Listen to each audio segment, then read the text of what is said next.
अस्सलाम वालेकुम। आज मैं आपको घुटने के दर्द के मुतालिक बताता हूं। अगर आपकी नी जॉइंट में दर्द है तो इसकी वजूहात क्या है और इसका इलाज क्या है। अगर आपके घुटने में दर्द है तो इसके लिए आप कौन सा मेडिसिन का इस्तेमाल कर सकते हैं, कहता आप इस दर्द से छुटकारा पा सकते हैं और इसकी वजूहात क्या है, किस वजह से ये दर्द आती है। ये दर्द स्पेशली ओल्ड एज में आती है, जब मर्द और खवातीन की उम्र ज्यादा होती है तो इसकी नी जॉइंट में, इसके घुटने में दर्द बहुत ज्यादा हो रही है।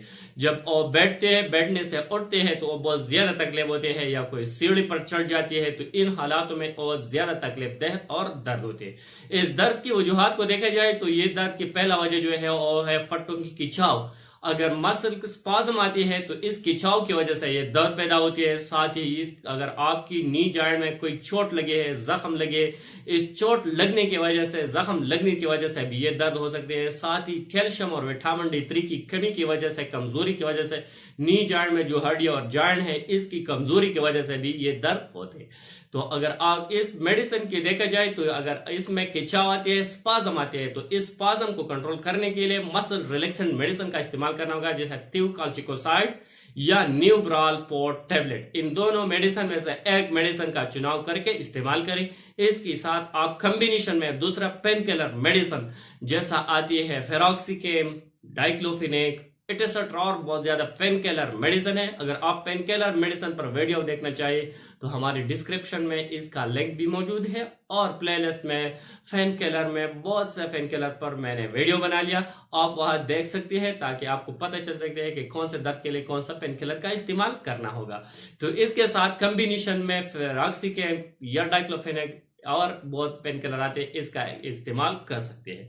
साथ ही अगर इस जॉइंट में स्वेलिंग पैदा होती है तो इस स्वेलिंग को, इस सूजन को कम करने के लिए आप सेरेशोपेप्टाइडेज, जो डेंजिन के नाम से जो टेबलेट आती है, इसका इस्तेमाल करें। साथ ही अगर इसमें कैल्शियम और विटामिन डी की कमी की वजह से जो दर्द पैदा होते हैं तो इसके लिए आप, या कमजोरी की वजह से, तो कैल्शियम और विटामिन D3 भी इन मेडिसिन के साथ कॉम्बिनेशन में इस्तेमाल करें। साथ ही टॉपिकली आप जेल भी इस्तेमाल कर सकते हैं ताकि जेल की वजह से जो दर्द है और भी कंट्रोल हो सके। जैसे फेरोक्सिकेम की जो जेल आते हैं, डाइक्लोफेनेक की जो जेल आते हैं, वेंटोजिन की जो जेल आती है, और बहुत से जेल के नाम आए। अगर दर्द बहुत ज्यादा सीवियर है, बर्दाश्त से बाहर है, तो इसके लिए आप टोराडॉल या ट्रामाल प्लस, जिसे ट्रामाडॉल इसका फॉर्मूला है, ट्रामाल प्लस का इस्तेमाल करें टेबलेट सीवियर हालात में शदीद दर्द को कंट्रोल करने के लिए। लेकिन लॉन्ग टाइम इसका यूज नहीं करना चाहिए। अगर आप इसके लिए हल्का फुल्का दर्द है और लॉन्ग टाइम का टेबलेट का इस्तेमाल करना है तो एट्रोकाक्जेब टेबलेट का इस्तेमाल करें।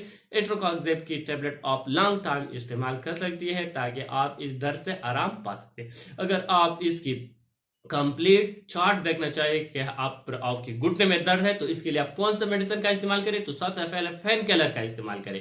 जो पेन किलर के साथ मसल रिलैक्सेंट वाले टेबलेट और पेन किलर की जो कॉम्बिनेशन मैंने ऊपर आपको बताया, इसका इस्तेमाल करें।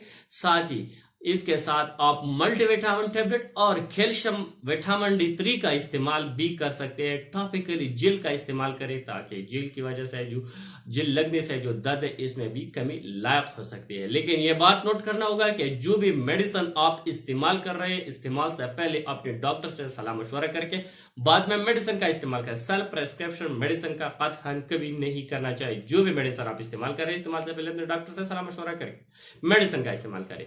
और अगर आप पेन किलर पर वीडियो देखना चाहिए तो हमारी प्लेलिस्ट में और डिस्क्रिप्शन में इसके लिंक्स मौजूद है, वहां जाकर आप कंप्लीट मालूमात हासिल कर सकते हैं पेन किलर मेडिसिन के मुताबिक। Thank you for watching.